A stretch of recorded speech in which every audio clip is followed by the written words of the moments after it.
कैलास राणा शिवचंद्रमणी पणींद्र माता मुकुटे झळाळे तारुण्य सिंधू भवदुःख हरी तुझ बीन शंभो मज कोण तारी नागेंद्र हराय त्रिलोचनाय भस्मांगरागाय महेश्वराय नित्याय सुताय दिगंबराय तस्मै कराय नमः शिवाय। या देवी सर्वभूतेषु शक्तिरूपेण संस्थिता नमस्तस्यै नमस्तस्यै नमस्तस्यै नमो नमः। सर्वमांगल्ये शिवे सर्वार्थसाधिके शरण्ये त्र्यंबके गौरी नारायणे नमस्तुते। उमापते महादेव की जय। हर हर महादेव हर हर महादेव। श्री शिवाय नमस्तुभ्यं श्री शिवाय नमस्तुभ्यं।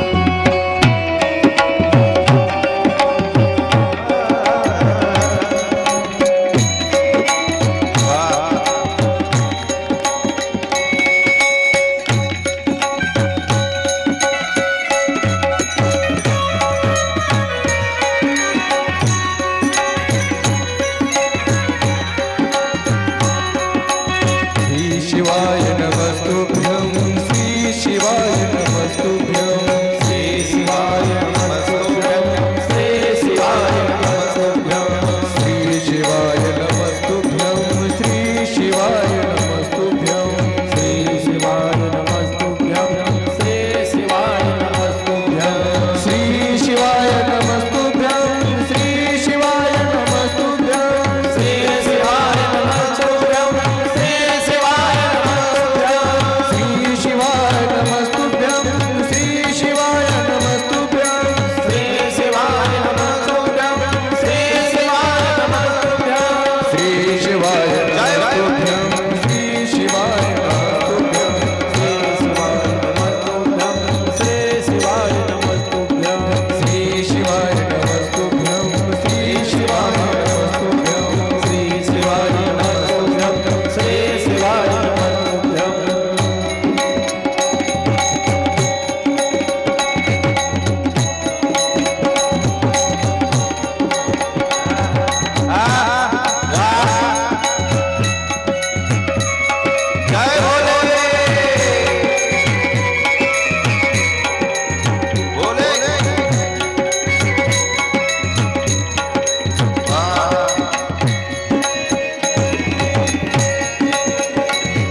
अकारण कारण करुणालय करुणाघन भगवान भोले बाबा वाकेश्वर भगवान यांच्या दरबारामध्ये भव्य दिव्य अशा आनंदामध्ये चालत असलेली भव्य शिव महापुराण कथा बजरंगबली यांच्या आशीर्वादानं, साधू संतांच्या आशीर्वादानं, सर्व थोर मोठ्यांच्या आशीर्वादानं आणि विशेष आमच्या महिला मंडळींच्या परिसरामधून चालत असलेला हा भव्य दिव्य ज्ञान येधणे सोहळा आणि आज आपल्या कथेचा 5वा दिवस. कधी आनंदामध्ये किती दिवस निघून गेले महाराज माई. आनंदाचे रंग या मारफाळ गावामध्ये सुंदर असं वातावरण आहे आणि या सुंदर वातावरणामध्ये या भक्ती रसामध्ये सर्व तन मन धन आपलं सर्वांनी अर्पण केलेलं आहे. अशी भव्य दिव्य कथा श्रवण करण्यासाठी सगळ्यांनी एकाग्राचे कान करून ऐकतात. महाराज सुंदर अशी सिस्टीम आहे, सुंदर असे गायक आहेत, सुंदर असे श्रोते आहेत. सगळ्यासाठी एकदा जोरदार टाळ्या झाल्या पाहिजे. महाराज मंत्रमुग्ध केलं तुम्ही तुमच्या वाणीमधून. या ठिकाणी ज्यांचं आपल्याला गोड असे साथ लाभलेले आहे असे श्री हरिपारायण परमपूज्य परम आदरणीय गायन ज्यांनी गावं आणि आम्ही मंत्रमुग्ध व्हावं असे आमचे सुग्रीजी महाराज डाके या ठिकाणी उपस्थित आहेत. त्यांच्या चरणावरती नतमस्तक होतो. तसेच श्री हरिभक्तीपारायण परमपूज्य परम आदरणीय त्यांना साथ करतात असे भगवान महाराज उवाळे यांच्याही चरणाला नतमस्तक होऊन श्री हरिभक्तीपारायण परमपूज्य परम आदरणीय आमचे तेजेश महाराज ज्यांची गोड अशी तबल्यावरती साथ आहे आणि जो हा आवाज मंजूळ आवाज तुमच्यापर्यंत जे पोहोचवण्याचं काम करतात ते अशा आमचे श्री हरिभक्तीपारायण शिवकृपा संसिस्टीमचे दाजी. त्यांच्यासाठी एकदा जोरदार सगळ्यांनी टाळ्या वाजवल्या पाहिजे. असो सर्वांच्या सहकार्यामधून मधुर असे भगवान भोले बाबाची कथा आपल्याला श्रवण करायची आहे. उरलेले 2 दिवस अगदी आनंदामध्ये आपल्याला सर्वांना श्रवण करायचे आहेत. काल आपण जगदंबेचा भोले बाबाचा विभाव केलेला आहे. इथपर्यंत आपली काल कथा आलेली आहे. बरोबर आहे ना? यथा सांग विवाह सोहळा पार पडलेला आहे. या मारपाळ गावामध्ये सर्व वऱ्हाडी आलेली होती.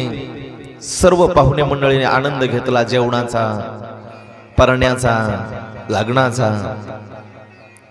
सर्व तृप्त झालेले आहेत. सर्व वातावरण सुशोभित झालेलं आहे आणि आनंदाचे तरंग या गावामध्ये आज उठू लागलेले आहेत. आणि या तरंगामध्ये, या भक्ती रंगामध्ये आम्हाला आस लागलेली आहे की पुढं ही कथा अमृताही पेक्षा गोड चालू आहे. आणि ही पुढची कथा ऐकण्यासाठी सर्व मातांचे कान या ठिकाणी आतुर झालेले आहेत. माई अशी गोड कथा आहे आणि या गोड कथेमधून तर आम्हाला काय होतंय तर आमच्या जीवनाची व्यथा हरतीये.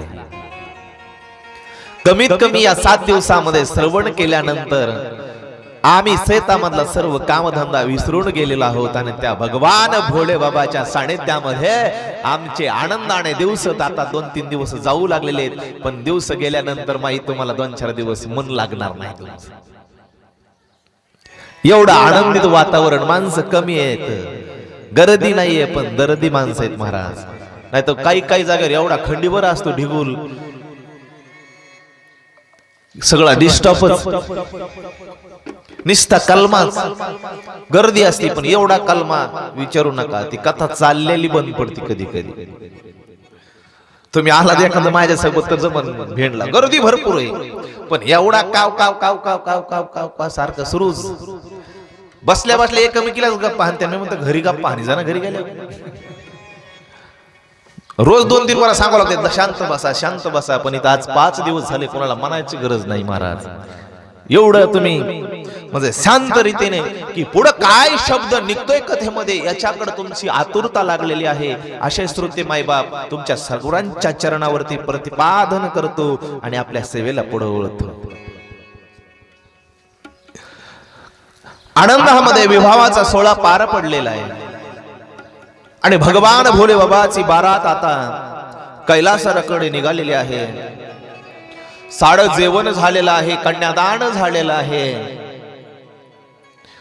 आणि टाइमाला मुलगी वाटू लावायचा नाही. ज्या आईनं ज्या बापानं आपल्या मुलीला लहानाचं मोठं केलेले आणि ती मुलगी आज सासरला निघून जाणार आहे. लहानपणापासून त्या अंगणामध्ये खेळणार बाळ, त्या अंगणामध्ये खेळलेली चिडिया आज या अंगणातून उडून जाणार आहे. मैनावतीच्या डोळ्यातून अश्रूच्या धारा वाहू लागलेल्या आहेत. बापही रडतोय महाराज.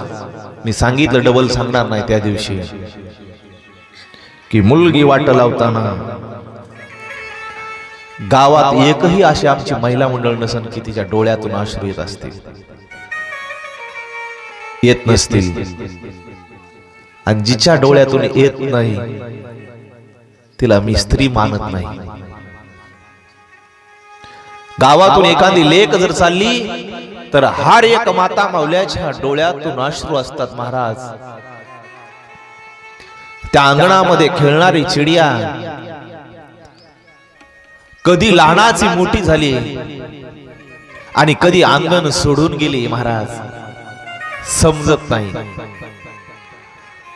सर्व त्या दक्ष राजाच्या घरी दुःख आहे कारण जगाची जगन्माता आज आम्हाला सोडून चाललेली आहे. जाते लाडाची लेक आज सासरी, जाते लाडाची लेक आज सासरी, जाते लाडाची लेक आज सासरी, जाते लाडाची लेक आज सासरी.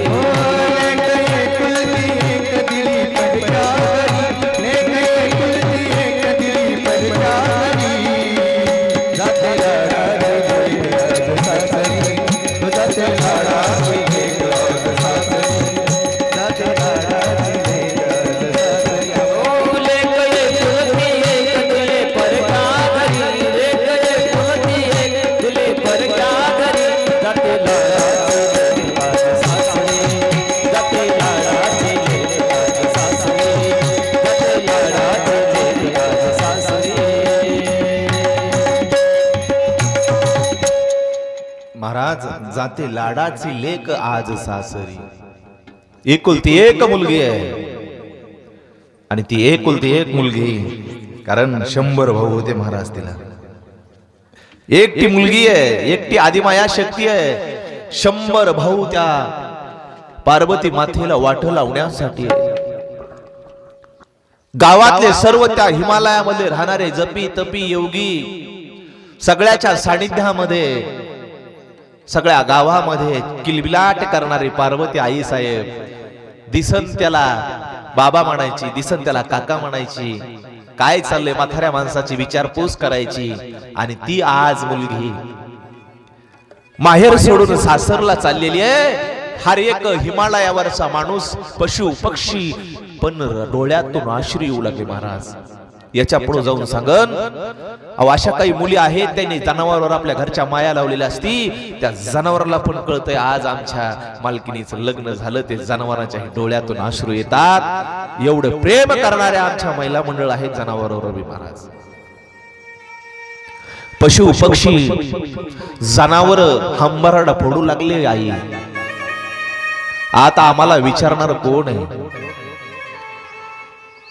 आमच्यामध्ये खेळणारी, आमच्यामध्ये बागडणारी आणि सगळ्याचं मन मिळवून घेणारी आदिमाया शक्ती आज सासरला निघली. डोळ्यातून अश्रूच्या धारा वाहू लागल्या. सगळ्याचे कंठ सद्गतीत झालेले आहेत. पण मुलगी ही घरी ठेवायची वस्तू नाहीये. एक ना एक दिवस माहेर सोडून सासरला जावं लागतंय. हा नियतीचा नेम आहे महाराज. म्हणून जीवनामध्ये आपल्याला मुलगी असणं हे भाग्याचे लक्षण आहे. आणि मुलीचं कन्यादान हे भाग्याचं लक्षण आहे. आणि आपल्या दारात व्हावं हे त्या दिवशी मी सांगितलेलं आहे. डबल नाही सांगणार महाराज. पहा, एक बाप आपल्या मुलीसाठी काय करतोय. एक मित्र होता माझ्यापेक्षा वयाने 15 वर्षाचा मोठा मित्र. भावामध्ये वयाचं मर्यादा नसते महाराज. त्याचा प्रेम विवाह झालेला आहे. दोघा नवरा बायकोचं एकामेकावर जीवापाड प्रेम करताय. आणि नवीन लग्न झालं, 12 महिन्यांचा काळ लोटलेला आहे.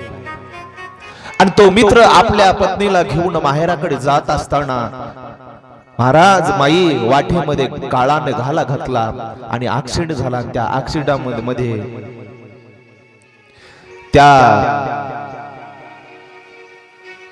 मुलीला जखम झाली. दवाखान्यात नेण्यात आलं. पोटामध्ये गर्भ वाढत होता. 8 महिन्याचा गर्भ होता. सत्य घटना घडलेली, सत्य घटना सांगतो महाराज. डॉक्टरांनी सांगितलं दोन्हीपैकी एक कोणीतरी वाचल.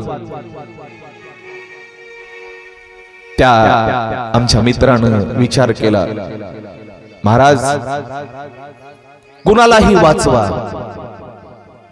ज्याला वाचवता येईल त्याला वाचवा. कारण नियती ही कुणालाच सोडत नाही.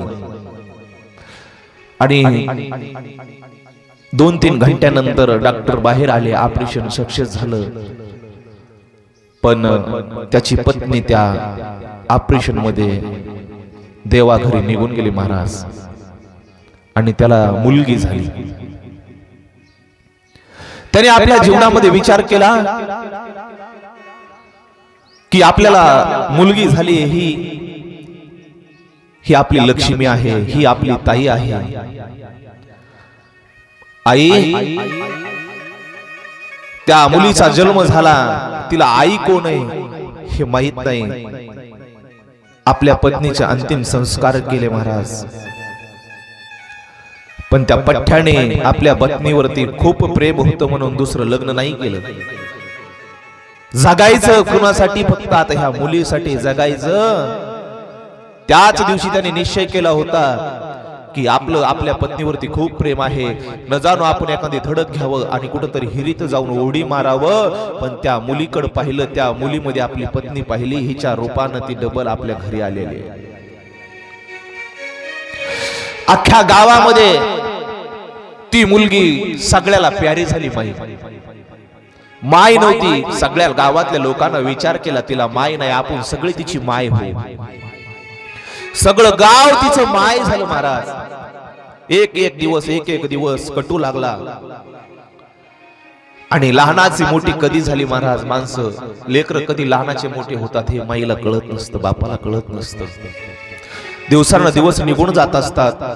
आणि मुलगी उपवर झाली. आणि बापानं ठरवलं होतं ज्या दिवशी आपल्या मुलीचा विवाह होईल त्या दिवशी या जगाचा आपण निरोप घेऊन जाणार आहोत. पण तोपर्यंत आपल्या ताईचं जोपर्यंत लग्न होत नाही तोपर्यंत आपण आपल्या ताईला काहीच कमी पडून द्यायचं नाही. ती मुलगी लहानाची मोठी झाल्यावर बाबाला विचारायची, बाबा माझी आई कुठे गेली मला सांगा ना. बाप म्हणायचा, तुझी आई देवाच्या घरी गेलेली आहे. बाबा देव कुठं असतोय सांगा ना मला. बाप म्हणायचा, देव लय लांब आहे रे, त्या देवाकडे नाही जाता येत. नाही बाबा मला सांगा ना की माझी आई कोण्या देवाच्या घरी गेलेली, आपण जाऊत ना तिथं. लहान मुलीला कळत नसतं महाराज. सांगितलं लय लांब आहे, आपल्याकडे तेवढे पैसे नाहीत जाण्यासाठी एसटीला बाई. समजून सांगितलं. लहानाची मोठी झाली महाराज. आणि वय झाल्यानंतर तिला समजलं की आपली आई देवाच्या घरी गेलेली आहे. लहानपणापासून आपल्या बापानं आपल्याला माईची आठवण होऊ नाही दिली. सगळं सर्वस्वाचा त्याग केला बापानं. आणि तिचा लग्न करायचं ठरलं. आणि आता सांग लग्न जमलं महाराज. लग्न जमल्यानंतर सगळ्या गावातल्या महिला मंडळ म्हणल्या तिला माय नाही, सगळ्या आपण तिची माय होऊ. बाप ज्याच्या नाही त्याच्या पाया पडला आणि आता मी मोकळं होणार आहे हिच्या बंधनामधून, आता मला हिला सांभाळायची गरज नाही असं तिच्या मनामध्ये होतं. लग्न एकदा ताईचं झालं रे झालं की या जगाचा निरोप घ्यायचा हे त्याच्या मनामध्ये ठरलेलं होतं महाराज. आणि लग्नाची किलबिलाट सुरू झाली, लग्न लागलं गेलं, पाहुणे रावळे सगळे जेवले. आता टाईम आला मुलगे वाटू लावायचा महाराज. बाई असा एक माणूस नसेल तिथं की त्या मुलीसाठी टाहो नाही फोडला. त्या मुलीला एवढी दया आली, एवढी माया आली की आता माझा बाप काय करील, माझा बाप कुठं जेवल याची पंचायत तिला होती. डोळ्यातून घळघळा अश्रू वाहत आहेत. माझा बाप आता कसा जगन याची चिंता आहे तिला.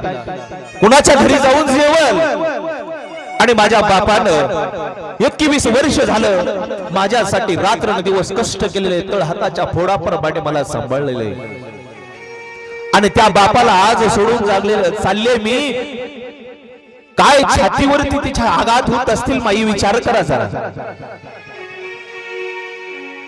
आणि मुलगी निघाली महाराज आणि बाप एका मंदिरामध्ये भीतीच्या समोर उभा राहिलेला आहे आणि ती ताई धावत गेली, बाबा गळ्यामध्ये उडी मारली महाराज. आणि आज मी सासरला चाललेले आहे असा टाव फोडला माई. बाबा डोळ्यातून दोघांचाही शब्द फुटत नाही, दोघं नुसतं एकामेकाकडे बघतात महाराज. बऱ्याच लोकांनी मध्यस्थी केली आणि ताईला कसं तरी जीपी मध्ये बसवलं महाराज. जनावरांवर आडत होती ताई. ताई निघून गेल्याबरोबर ह्याने महाराज बापानं दुसऱ्या दिवशी आपला देह संपून टाकला. ह्या जगामध्ये असे बाप आपल्या ताईसाठी राहतात. याच्यासाठी जीवनामध्ये मुलगी असली पाहिजे महाराज. मुलीसारखं प्रेम या जगामध्ये बापावर करणार कोणी नाही. आणि बाप ही मुलीवर प्रेम करतो ना, पोरावर पण एवढं प्रेम करीत नाही, बाप एवढा आपल्या मुलीवरती प्रेम करीत असतो महाराज. त्याच्यासाठी मुलगी असावं. माझी एक लहान मुलगी आहे, आज 3री 4थीला, रोज मला फोन करते, पप्पा तुम्ही जेवलात का. पण पोरग माझं 7वीला कधी पण मी विचारित नाही महाराज.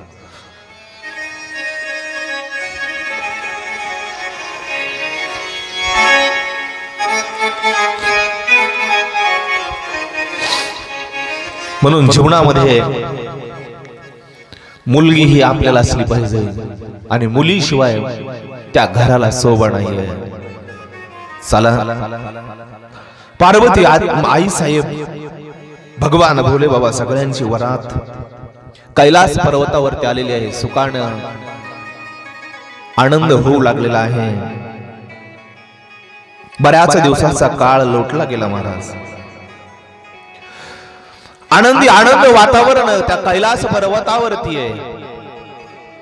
सुखामध्ये संसार भोले बाबाचा चालू आहे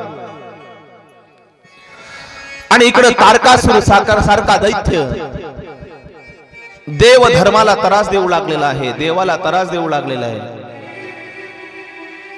यज्ञ होऊ देत नाही, हवन होऊ देत नाही, ब्राह्मणाचे यज्ञ उद्ध्वंस होऊ लागलेले आहेत, गोर गरीब लोकाला त्रास होऊ लागलेला आहे. मग आता देवा पार्वती आई साहेबाचा भगवान भोले बाबाचा विवाह झालेला आहे. आणि मग आता पुढचं डिव्हिजन कसं आहे तर नारदजीने ब्रह्मदेवाला प्रश्न केला माही की पार्वती आई साहेबाला आणि भोले बाबाला त्यांच्या लग्नानंतर कार्तिक स्वामीचा कसा जन्म झाला तेवढी कथा आम्हाला सविस्तर सांगा, अशी विनंती नारदजीनं ब्रह्मदेवाला म्हणजे आपल्या पित्याला केलेली आहे. आणि सोनकजीनं सूतजीला विचारलं, ही कथा ऐकण्यासाठी आमचे कान फार आतुरलेले आहेत महाराज, कृपा करून तुम्ही आम्हाला कार्तिकेयचा जन्म कसा झाला. तर कार्तिकेयचा जन्म गंगा नदीच्या तीरावरती झालेला आहे, गंगा नदीमध्ये झालेला आहे. 6 तोंड म्हणजे मुख शिरकमळ कार्तिक स्वामीला 6 शिरकमळ आणि 12 हात असा जन्म झाला आणि 6 स्त्रियांनी कार्तिक स्वामीचा सांभाळ केला महाराज. बाळ लहानाचा मोठा होऊ लागला. मग याला सांभाळ कोण करेन? तर 6 स्त्रियांनी सांभाळ केला आणि सांभाळ केल्यानंतर त्या 6 स्त्रिया कैलास पर्वतावरती त्याला घेऊन आलेल्या आहेत. कारण ती कथा फार किचकट आहे आणि इथं माझा अधिकार नाही सांगायसाठी, म्हणून सांगा ना महाराज, म्हणून तुम्हाला पुढं सांगू लागलेलं आहे.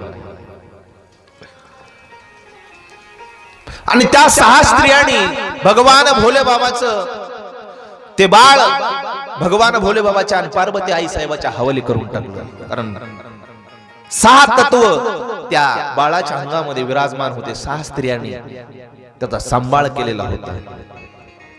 कार्तिक स्वामी त्या कैलास पर्वतावरती लहानाचा मोठा होऊ लागलेला आहे. तपश्चर्या केलेली आहे. शस्त्र अस्त्र विद्या पारंगत कार्तिक स्वामी झालेला आहे. बऱ्याच दिवसाचा काळ निघून गेला. सर्व 33 कोटी देवा जमा झाली आणि भगवान शंकराला सर्वांनी आज्ञा केली, देवादि देवा आम्ही तुम्हाला एक विनंती करण्यासाठी आलेलो आहोत की या तारकासुराचा वध करण्याचा वेळ आलेला आहे. की जीवनामध्ये काही पापाला सीमा असते. 199 गुन्हे माप असतात, पण 100वा गुन्हा माप नसतो महाराज. कारण कोणीही असू द्या 100 गुन्हेपर्यंत माणूस सहन करतो, पण 100च्या पुढे गेल्यानंतर कोणी सहन करीत नाही. तारकासुराचे अपराध झालेले आहेत, पापाचा घडा भरलेला आहे. देवा कार्तिक स्वामी आता लहानाचा मोठा झालेला आहे, युद्धामध्ये पारंगत आहे आणि आता योग्य टाइम आलेला आहे. म्हणून कार्तिक स्वामीला तुम्ही युद्धासाठी प्रेरित करा असं सर्व देवताने भगवान भोले बाबाला विनंती केली आणि देवाच्या विनंतीला मान दिला. पुढचं भविष्य बघितलं महाराज आणि कार्तिक स्वामीला सांगितलं की तू आता युद्धासाठी जा, माझा आशीर्वाद आहे. मग तिथं सगळे 33 कोटी देव जमा झाले. अष्टकाळी वीरभद्रही होता, जोटिक वेताळ मसुबा भैरोबा जे काय देव आहेत, हेंदरी शेंदरी सगळे महादेवाचे गण, विठेवरचे मालक शंख चक्र गदा घेऊन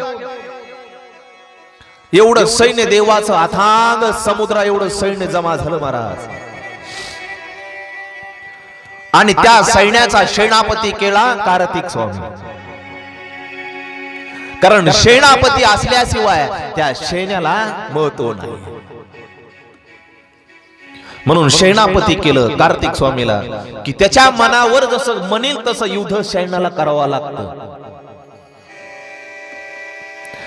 आणि सर्व देवता अस्त्र शास्त्र घेऊन आता युद्ध करायचे. सगळ्यांनी एकमुखाने गर्जना केली, हर हर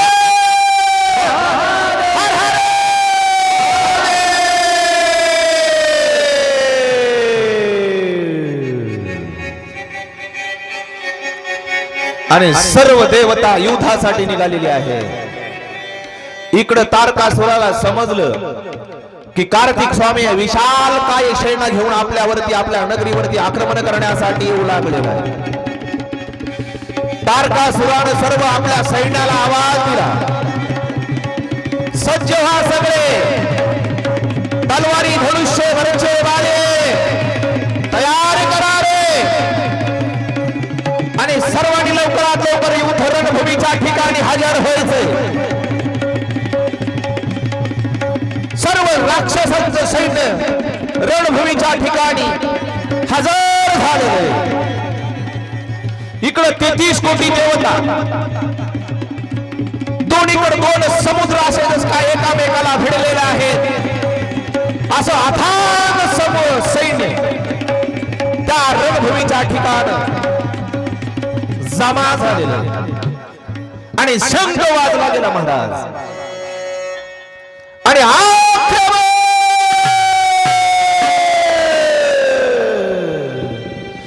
कोटी देवता आणि राक्षसामध्ये तुंबळ युद्ध सुरू झालं. घनघोर असं युद्ध सुरू झालं. तलवारीला तलवारी घासू लागल्या, खडग्याला खडग घासू लागलं. धनुष्याचे बाण सराना सुटू लागलेले आहेत. आकाश खडखडा करू लागले. मारा थोडा फाडा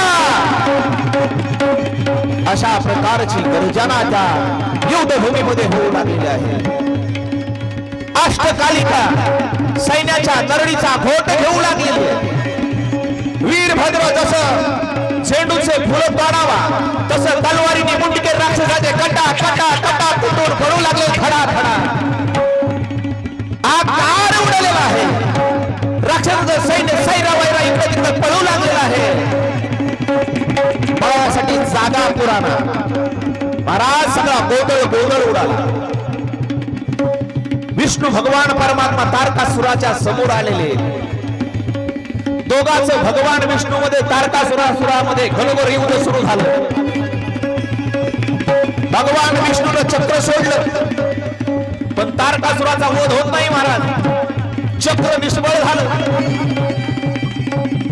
मग सगळ्या देवतांना भगवान विष्णूला हात जोडे, देवा तुम्ही युद्ध करू नका, कार्तिक स्वामीला पुढे बोलवा, त्याच्याशिवाय तारकासुराचा वध होत नाही. आणि सगळ्याची विनंती भगवान विष्णूने ऐकली. कार्तिकेयला पुढे केलं. कार्तिकेयने रथाच्या खाली उडी मारली आणि कांती नावाचं अस्त्र शास्त्र हातामध्ये घेतलं आणि वार केला तारकासुरावरती आणि धडापासून मुक्त वेगळं केलं आणि देवानं गर्जना केली. हर हर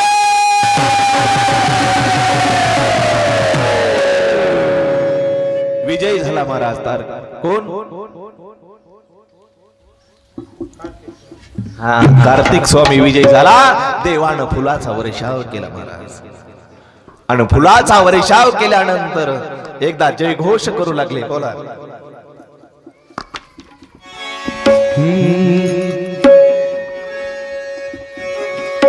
भोले बाबा हो भोले बाबा, भोले बाबा हो भोले बाबा, भोले बाबा हो भोले बाबा, भोले बाबा हो भोले बाबा,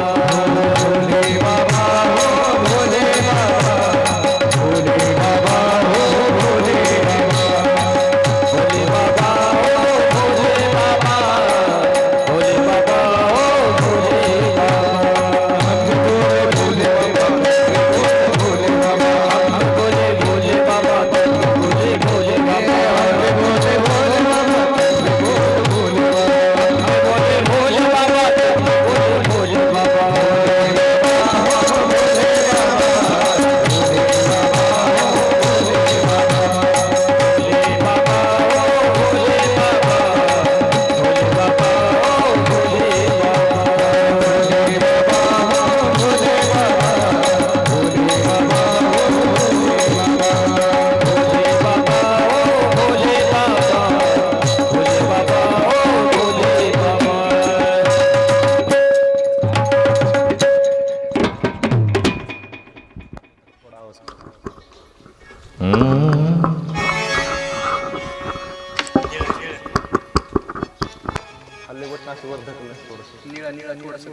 hello hello hello hello hello hello बस.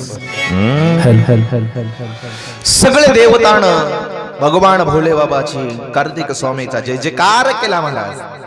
विजयी झाले. सगळ्या देवताला कैलास पर्वतावरती भगवान भोले बाबानं बोलून घेतलं आणि सगळ्याचा आदर सत्कार केला. तुमच्यामुळे कार्तिक स्वामी विजयी झाला. आणि सगळेच्या भोजन पंक्ती बसवल्या आणि सगळे देवता खुश झाली, आनंदी झाली. आता आपल्यावरचं जे विघ्न होतं ते आता विघ्न नाहीस झालेलं आहे. सर्व देवता आपापल्या निज धामाला निघून गेले महाराज. आणि इकडे कैलासामध्ये कार्तिक स्वामी आनंदाने आपण विजयी झालो, आपण विजयी झालो या आनंदामध्ये आपल्या बाल मित्रामध्ये खेळू लागले, रमू लागले. आणि पार्वती माता एक दिवस आपल्या मैत्रिणी जवळ गप्पा छप्पा मारू लागलेली आहे. मैत्रिणीचं नाव आहे जया आणि विजया. आणि त्या दोघी जणीला म्हणू लागले, अगं आमच्या घरी लय चांगले पण एक गोष्ट माझं कुणी ऐकत, सगळं सांग महादेवाच ऐकतात, माझं कुणीच ऐकत नाही. ते कार्तिक माझा पोरगा आहे पण ते माझं काय ऐकत नाही. नंदी आहे, नंदी बी काय ऐकत नाही. एवढं गण आहे का नाही, एवढे लोक आहेत आमच्या घरी पण माझं काही सुनीत नाही बाबा कुणी. म्हणून माझा ऐकणारा कोणीतरी एखादा माझा जीवलग असावं असं पार्वती आई साहेबाच्या मनामध्ये. म्हणे रोजही भगवान भोले बाबाला मी स्नान करायला बसले की दारामध्ये कोणी राखण नाहीये, कोणी माझं ऐकत नाही, कोणी कुठं येत, घरामध्ये स्वयंपाकाचं नियोजन नाही, कोणी कवा बी येतं जेवतं जातं माघारी. एवढा मोठा मोठा परिवार आहे म्हणून माझ्या जीवलग माझं कुणी राखणदार करण्यासाठी असावा. अशी दोघी जणींची गप्पा चालू आहेत. एके दिवशी काय केलं म्हणे, मी नंदी महाराजाला म्हणले तुम्ही काय करा, दारामध्ये उभा राहा आणि कोणी आलं तरी आतमध्ये पाठवून द्यायचं नाही. आणि आई साहेब आतमध्ये स्नान करू लागले. मग भगवान भोले बाबा आले, दारात राखण कोण, नंदी महाराज. भगवान भोले बाबा आले आणि नंदी महाराज म्हणले आतमध्ये जायचं नाही. ते म्हणले मी मालक आहे का, तो मालक? ते म्हणलं ते खरे, आपण कशाला अडवा. ते गेले. मग दुसऱ्या दिवशी कार्तिक स्वामीला आईने सांगितलं, बेटा आज काय करतो, आज तू द्वारामध्ये राहायचं, तुझ्या पप्पाला येऊन द्यायचं नाही, कोणालाच येऊन द्यायचं नाही आतमध्ये. आणि मग आई साहेब स्नान करू लागले आणि भगवान भोले बाबा आले. पण ते भगवान भोले बाबा आहेत. आता तिथं ते आले पण ते बाजारावरून कधी रिकामी आलेच नाहीत महाराज. रोज खिशामध्ये दोन कोण नेहरूचे खिशे भरून पोराला खायला घेऊन यायचे. त्यांनी अशा चॉकलेटी आणल्या आणि ते कार्तिक स्वामी लगेच म्हणले पप्पा आले, पप्पा आले. यांनी खिशातून लगेच चॉकलेटी काढले, ते विसरून गेले तसेच मध्ये काकाला घेऊन कार्तिक स्वामी. म्हणून बघ माझं कुणी ऐकत नाही, काय नाही काय नाही म्हणे. अशा त्यांची चर्चा महाराज त्या दोघी तिघी जणींची चालू आहे. माझा जीवलग कोणीतरी असावा म्हणून एक दिवस पार्वती आई साहेब स्नान करायला बसल्या आणि स्नान करीत असताना आपल्या अंगाची मळ काढली आणि त्या मळीपासून एक मनुष्यकृती आकृती भावला तयार केला आणि त्या भावल्यामध्ये आदिमाया शक्ती आहे. ती संजीवनी मंत्राचा जय घोष केला आणि तो भावला सजीव झाला आणि त्याच्यामधून एक मुलगा तयार झाला. त्याचं नाव गणेश ठेवलं आणि त्याला सांगितलं, तो मुलगा जन्माल्यावर त्याने आपल्या आईला नमस्कार घातला. आई, मला जन्म झालाय पण माझं नाव काय आहे? म्हणजे तुझं नाव गणेश आहे. बरं मग मी आता काय करू? ते म्हणजे काही नाही करायचं, दारामध्ये तो राखण राहायचं, दारामध्ये राखण राहायचं. कोणी आलं कसला तिसमारक्या विनोदाचा भाग सोडून द्या. म्हणजे कसला पाटील जरी आला तरी आतमध्ये नवे नवे भगवान भोले बाबा आले तरी त्यांना ताडण करायची. हातामध्ये एक छडी दिली आणि तेवढ्यामध्ये भगवान भोले बाबा आलेले आहेत. आणि हा राजेश शकुमार असा गबदुल्या मबदुल्या गणपती बाप्पाची अशी ढेरीन हेन तेन, हा रथचा तेजस महाराज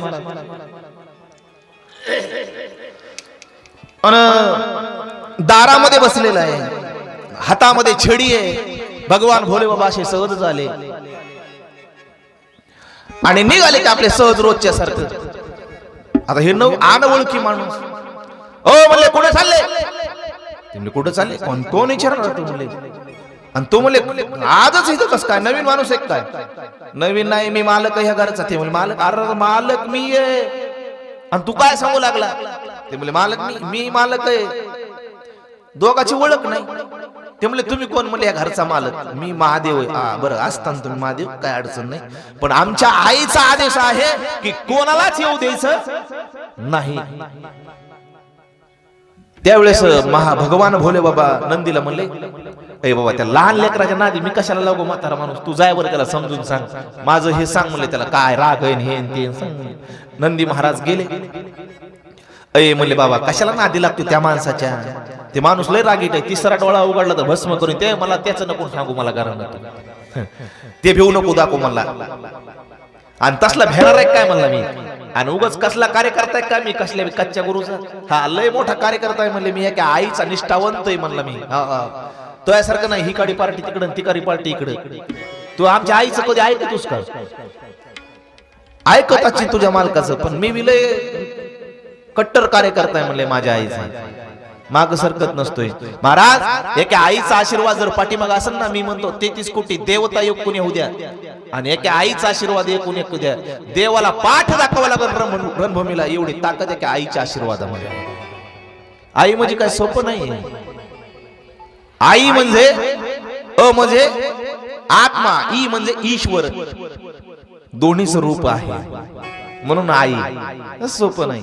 माझ्या आईने सांगितलंय आणि तू कोण म्हणले सांगायला, अरे बाबा म्हणले तुला सांगतोय समजून, उग गप म्हणले तू उग होय बाजूला, त्यांना माणसाच्या नको नादी लागू, आणि मी त्याच्यापेक्षा लय पॉवरफुल माणूस आहे, मी लय डेंजर आहे. कोण म्हणतंय नंदी, तू लय डेंजर आहे होय, बर ते बरेच वेळ घरच्यां झाली ऐकायला तयार नाही, त्यांनी हात उगारला त्यांनी छडी टाकली गणपती बाप्पानं, जी बाबो करीत नंदी पळाला महाराज महादेवाकडे वापस, म्हणला मालक एकच राटा टाकला, पण 3 तास मला चक्कर आली म्हणले, उठता पण येणार, डेंजर आहे म्हणजे ते प्राणी, कोण आहे काय, बाकीचे लय मोठे पुन्हा 2-4 गण आता हाबूक ठोकणारे असतात ना, बिनपगारी फुल अधिकारी,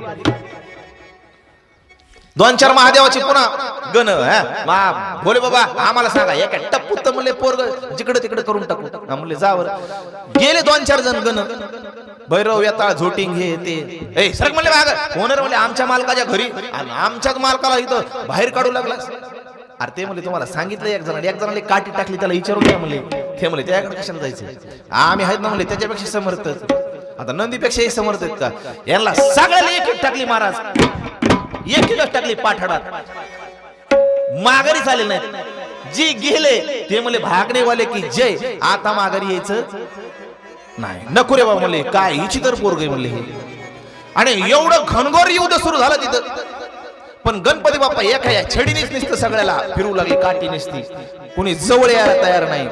भगवान भोले बाबाला राग आला, म्हणले बिनपगारी फुल अधिकारी कोण आलं नवीन काय आला, हातामध्ये त्रिशूळ घेतला आणि त्रिशूळ गणपतीकडे फेकला, आणि गणपतीचं धडापासून वेगळं मुंडक झालं महाराज, आणि हत्या झाली. हे आई जगदंबेला कळलं, आई जगदंबा रागावलेली आहे, आणि तिचा राग अनावर नाही झाला, ही पृथ्वी जळू लागली महाराज, एवढा दहाट अग्नी आई जगदंबेने राग तयार केला. पशु पक्षी भगवान भोले बाबा भी थर थर थर थर कापू लागले, एवढा राग आधी माझ्या शक्तीला आलेला आहे. अरे म्या एक मुलगा तयार केला होता, आणि लहान मुलावर या सर्वांनी अत्याचार केलेला आहे, माझ्या मुलाला तरणीचा घोट घेतलेला आहे, आता मी कोणाला जिवंत सोडणार नाही, माझा मुलगाच नाही तर मला करायचंय काय, एवढा राग आला, आणि रागाच्या भरामध्ये सगळा अग्नी पृथ्वीवर झालेला आहे. अग्नी जायला तयार नाही, सगळे देव हळहळ करू लागले, पृथ्वी हळहळ करू लागली. आता करायचं काय, जगायचं कोणासाठी, चला म्हणले देवाकडे शरण जावं लागत. सगळे देव भगवान भोले बाबाकडे शरण आले, पण भगवान भोले बाबा म्हणले आता माझं बी ऐकत नाही. मग ब्रह्मदेवाने नारदाला त्यांना सांगितलं तुम्ही काय करा, आई जगदंबेची स्तुती करा.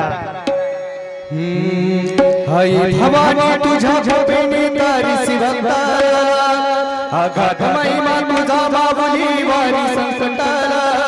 आई कृपा करी माझ्या घरी जागवी तुरंग सारी, आई कृपा करी माझ्या घरी जागवी तुरंग सारी.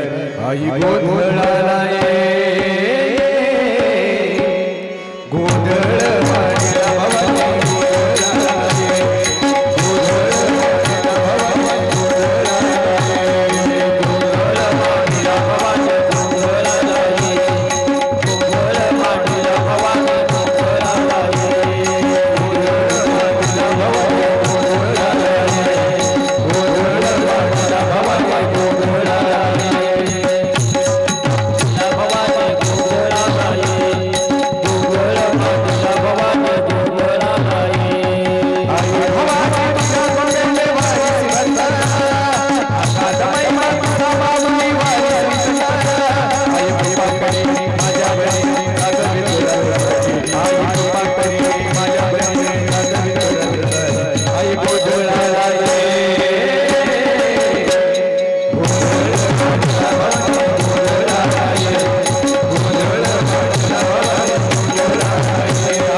एसटी निघून जायच्या आधी हात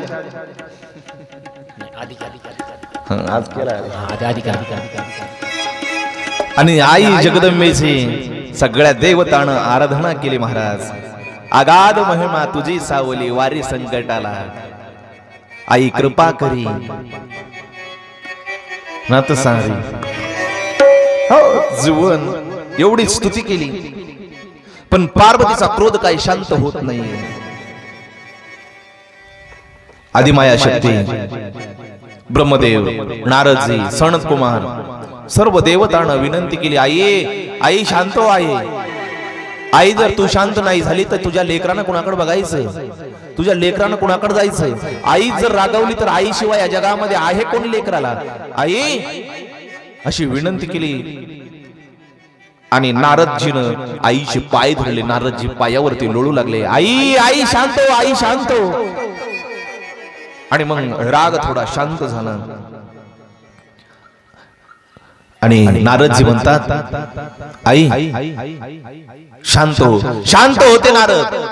पण एक काम कर, माझा जर मुलगा शांत झाला तर शांत आहे मी. जर माझा मुलगा जिवंत नाही झाला तर मी शांत होणार नाही. ही पृथ्वी नष्ट करून टाकीन आणि जिवंत करून पुन्हा त्याला सगळ्यात आधी मोठा मान भेटला पाहिजे. हे बी सांगते आधीच. हे जर होत असेल तर मी शांत नाही तर होत नाहीये.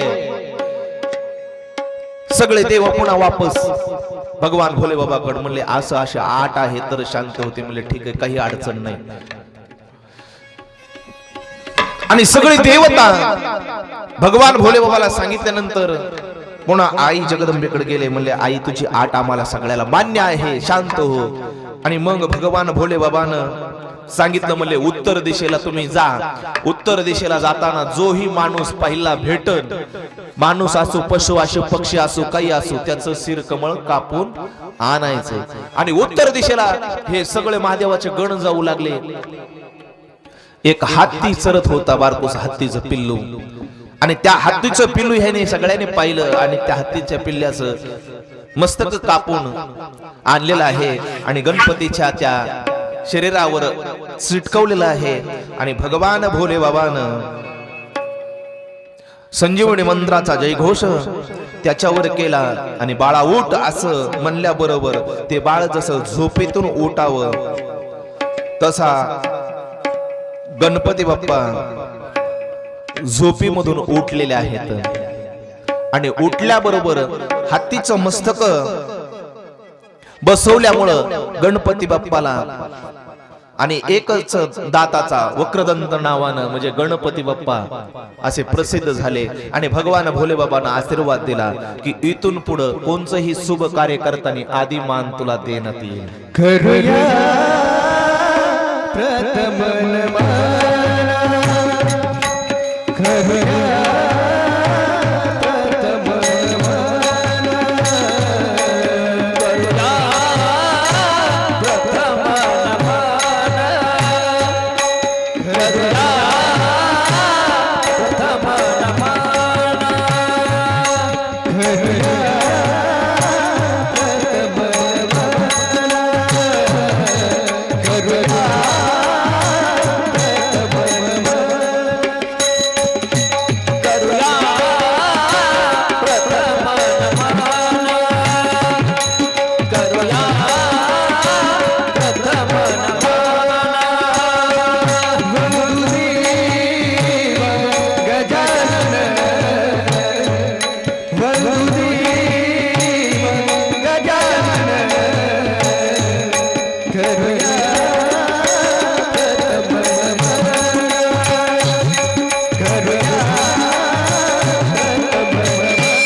गणपती बाप्पाला आग्र पूजेचा मान दिलेला आहे. साधी पेरणी जरी करायची असली तर गणपती बाप्पाचं वक्रतुंड महाकार्य सूर्यकोटी समप्रभा कोणतंही काम असू द्या घरामध्ये शुभ कार्य कोणतंही जरी करायचं असलं तरी गणपती बाप्पा शिवाय शुभ कार्य पुढे जात नाही. म्हणून सर्व देवतानं गणपतीला पुढे केलं. आई जगदंबा तुझ्या मुलाला इथून पुढे आग्र पूजेचा मान दिलेला आहे. पहा, कृष्ण पक्षात भाद्रपद महिन्यामध्ये चंद्र उदयाच्या टायमाला भगवान गणपतीचा जन्म झाला. म्हणून त्या दिवशी कुणी चतुर्थी धरील, त्या दिवशी ज्यांना कोणाला मुलगा होत नसेल तर त्याने ती चतुर्थी अवश्य करायची. नक्कीच पुत्र प्राप्ती झाल्याशिवाय राहणार नाही असं वरदान या शिवमहापुराण कथेनं. पण चतुर्थ्या धरीत असताना माई चतुर्थी 12 महिनेपर्यंतच धरायची आणि पुन्हा तिचं उद्यापन करायचं. जर उद्यापन तुम्ही जीवनामध्ये केलं नाही तर तुमच्या चतुर्थीला काही अर्थ उरलेला नाही. 12 चतुर्थ्या झाल्यानंतर त्याचं उद्यापन झालं पाहिजे. बालगोपाळ जीव घातले पाहिजे. कमीत कमी 12-13 बालगोपाळ तुमच्या घरातून जेवून गेले पाहिजे, तर त्याला ते पुण्य प्राप्त होते. नाहीतर उगच विनाकारण कौरक चतुर्थ्या धरल्या तर त्याचं पुण्य तुमच्या पदरामध्ये पडणार नाही. म्हणून चतुर्थी व्रत करत असताना त्याचं उद्यापन झालेलं गरजेचं आहे असं या ठिकाणी ग्रंथ सांगतोय. ग्रंथ नाही, सगळे शास्त्र सांगतायत. म्हणून जीवनामध्ये व्रत करीत असताना कोणतंही व्रत करा, 16 सोमवार असतील त्याचं उद्यापन करावा लागतंय, चतुर्थीचं उद्यापन करावा लागतंय. म्हणून जीवनामध्ये करीत असताना आणि गणपतीच्या चतुर्थ्या धरीत जा आणि गणपतीचं पूजन करीत जा.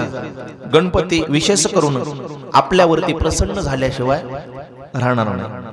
चला, सांगितलेलं आहे तुम्हाला. आणि मग एक दिवस गणपतीचा जन्म झाला, गणपतीचा मान भेटला, सगळं झालं. दोघं नवरा बायको आपले एके दिवशी आता म्हणले पोरं लहानाचे मोठे झालेले आहेत आणि लहानाचे मोठे पोरं झाल्यानंतर माईबापाला चिंता आहे. पोराचं लग्न व्हावं, सुनबाई यावं हाताखाली कामाला आणि 2 पोरं आहेत, 2 सून आल्यानंतर मग आपल्याला बसता येईल. पण आता बसता येते का म्हाताऱ्याला? लग्न झालं पोराचं की म्हातारे बसतात, म्हाताऱ्या पुढे जातात, सुना मागून येतात. हाय का नाही? आमची तर रोज ऐकतोय मी. सगळ्याची तर तेच आहे, आपल्याला नाही बोलायचे ते विषय. आणि भगवान भोळे बाबा आई साहेब आपल्या मुलाच्या लग्नाची चिंता करत आहेत. आणि चिंता करत असताना विचार केला दोघांनाही, पण आधी लग्न कुणाचं करायचं महाराज? दोघही संगच, दोघही एकाच वयामध्ये आहेत. मग या दोघांमध्ये भेद कसा करायचा? दोघही म्हणायचे नाही आई आधी माझं लग्न कर. कार्तिक म्हणायचं नाही आई आधी माझं लग्न कर. दोघही हाताला पेटले. ते म्हणले त्याच्या आधी नाही, ते म्हणे त्याच्या आधी नाही, ते म्हणे त्याच्या आधी नाही, ते म्हणे त्याच्या आधी नाही. मग या दोघा जणांनी मनामध्ये विचार केला, म्हणजे आधी लग्न करायचं कुणाचं हा प्रश्न आपल्यापाशी पडलेला आहे. आणि दोन्ही मुलं आपल्याला सारखेच आहेत आणि यांच्यामध्ये भेद करून आपल्याला जमणार नाही असा विचार दोघांनीही केला. मग दोघांनी अशी बुद्धी आखली. म्हणले यावर इकडे दोघाला बोलून घेतलं. म्हणले ठीक आहे, म्हणले असं नाही करता येणार, तुम्ही काय करा म्हणे, पृथ्वीला प्रदक्षिणा घालून या आधी 7 वेळा. दोघं जो आधी येईल त्याला त्याचं लग्न पहिलं करता येईल आणि जो मागून येईल त्याचं लग्न पुन्हा करता येईल असं ठरलं. म्हणले ठीक आहे, म्हणले काहीच अडचण नाही. पण असं नियम ठरला, पण गणपती बाप्पाला दुःख झालं माई. ते म्हणे आपण एवढी मोठी पोट आहे आपलं आणि 2 किलोमीटर जर गेलं तर आपल्याला 3 तास बसावं लागतंय, 1-1 किलोमीटरला अर्धा तास बसावं लागतंय चलतानी, आणि 7 वेळा प्रदक्षिणा घालायची आपल्या डोक्यामध्ये पण नाही, डोक्याच्या बाहेर. आपण आजच हारलो बाबा. आणि विचार करू लागला गणपती, पण बुद्धीचा दात आहे महाराज गणपती. आणि मग मनामध्ये विचार केला गणपती बाप्पाने, सर्व तीर्थाची काधुरे जे का माथा पितरे, माया बापे केवळ कासी, माया बापे केवळ कासी.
चालणे न जावे तीर्थास.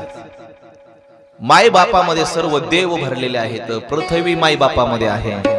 गणपती बाप्पानं विचार केला मनामध्ये. दोन आपल्या महालामध्ये गेला. आपल्या सेवकाला आज्ञा दिली, उंदीर मामाला, अय उंदीर मामा इकडे 2 पाट घेऊन ये. 2 पाट आणले. 2 पाट ठेवले. ह्यांचं तांदूळ घेऊन ये. तांदूळ आणले. गहू आणले. उंदीर मामा लय काम करतात महाराज. गहू टोकराचे पोते त्यांना लय आयडिया. ते लगेच टोकरून आणायचे. म्हणले मेळ लागून द्यायचा नाही. टोकरून आणायची. ते कोणाच्या घरातून आणायची, स्वतःच नाही आणायचं. म्हणजे कोणाच्या घरातून आण, पण आण, पूजेला पाहिजे आपल्याला.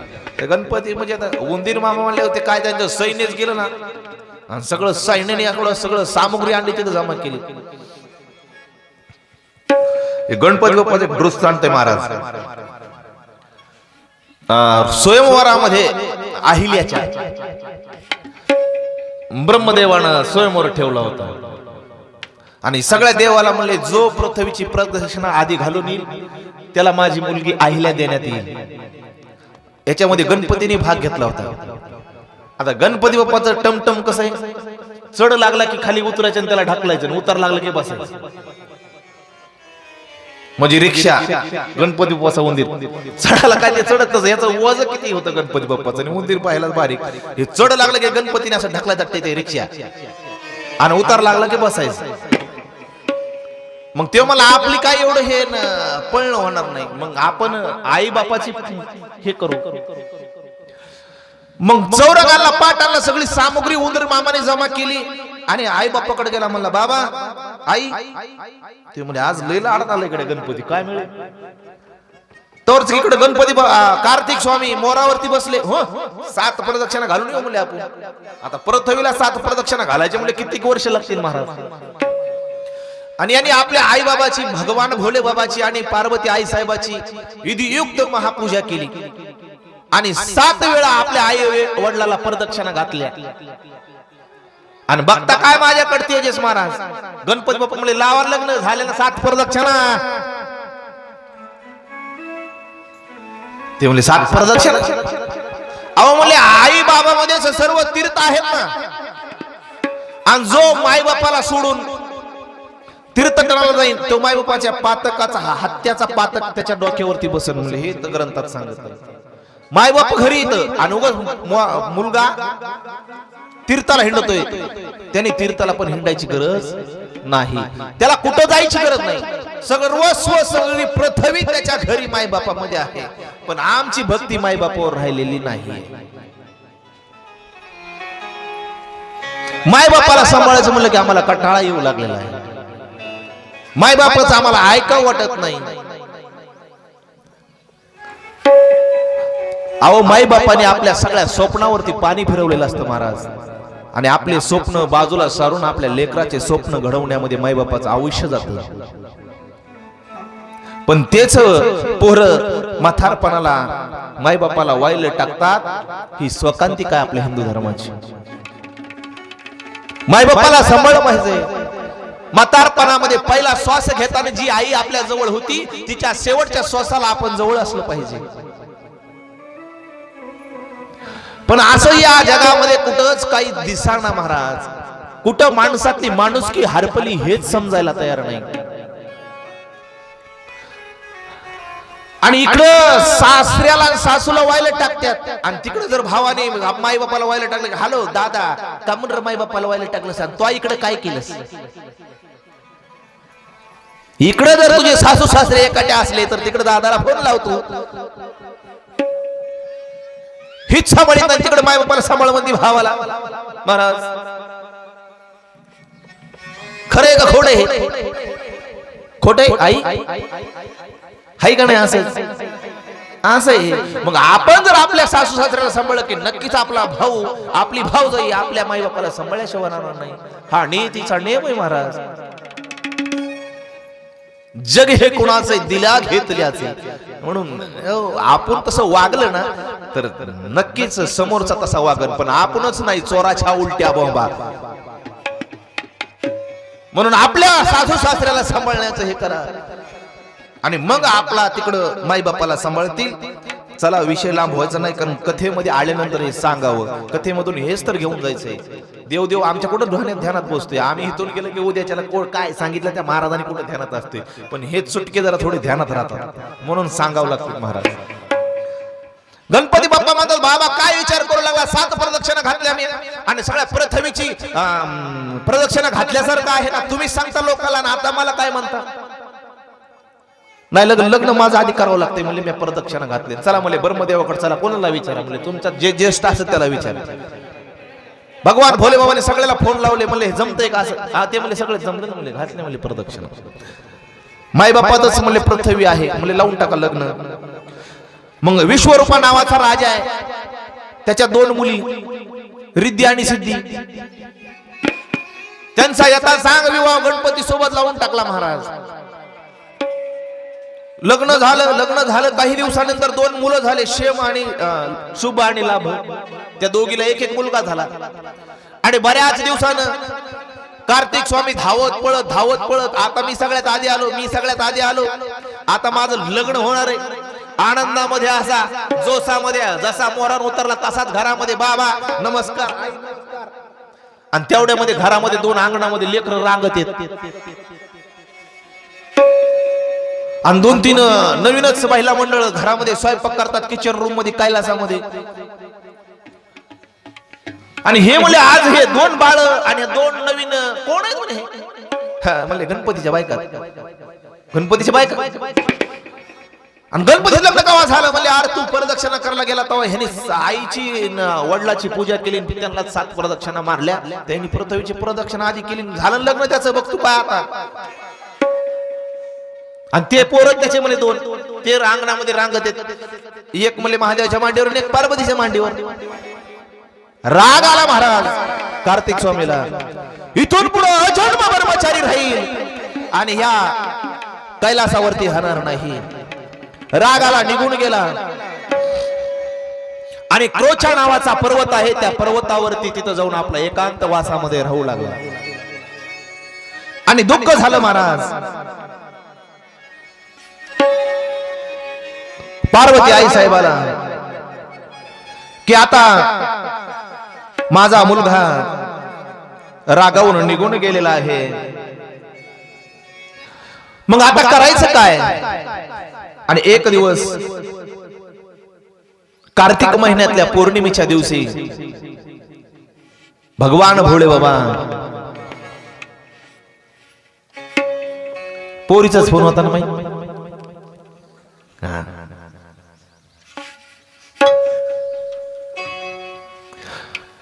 आणि मग पार्वती माता भोले बाबा दोघही त्या पर्वतावरती भेटायला गेले कार्तिक महिन्यातल्या पौर्णिमेच्या दिवशी. आणि चल म्हणले बाबा घरी. रुसलास तो आता लग्न करू. आई आता मी अजन्म भीष्मपण केला खरा दरोर धरा रक्षिले. आता मी भीष्मपण केलंय अजन्म विवाहित राहणार आहे आणि आता मी कैलास पर्वतावरती येणार नाही अशी विनंती केली. आता मी इथंच राहणार. आई तुला वाटण तावं मला भेटायला इथं येत जा. म्हणून कार्तिक महिन्यातल्या पौर्णिमेला जो कुणी क्रोचा पर्वतावरती कार्तिक स्वामीचं दर्शन घ्यायला जाईल त्याला नक्कीच भगवान भोले बाबा त्याच्यावर कृपा करतील. जर कुणी एखाद्याचा मुलगा रुसून गेला असेल तर त्या पौर्णिमे दिवशी कार्तिक स्वामीचं दर्शन घेतल्यानंतर तुमचा मुलगा नक्कीच घरी येईल असं वरदान त्या ठिकाणी दिलेलं आहे. आणि याच ठिकाणी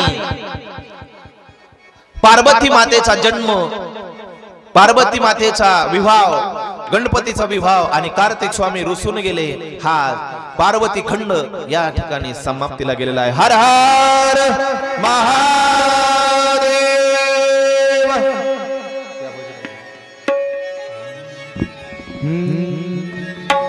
गंगाधरा मना मोहना उमा शंकरा महादेवा. गंगाधरा मना मोहना उमा शंकरा महादेवा. गंगाधरा मना मोहना उमा शंकरा महादेवा. गंगाधरा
हर हर महादेव।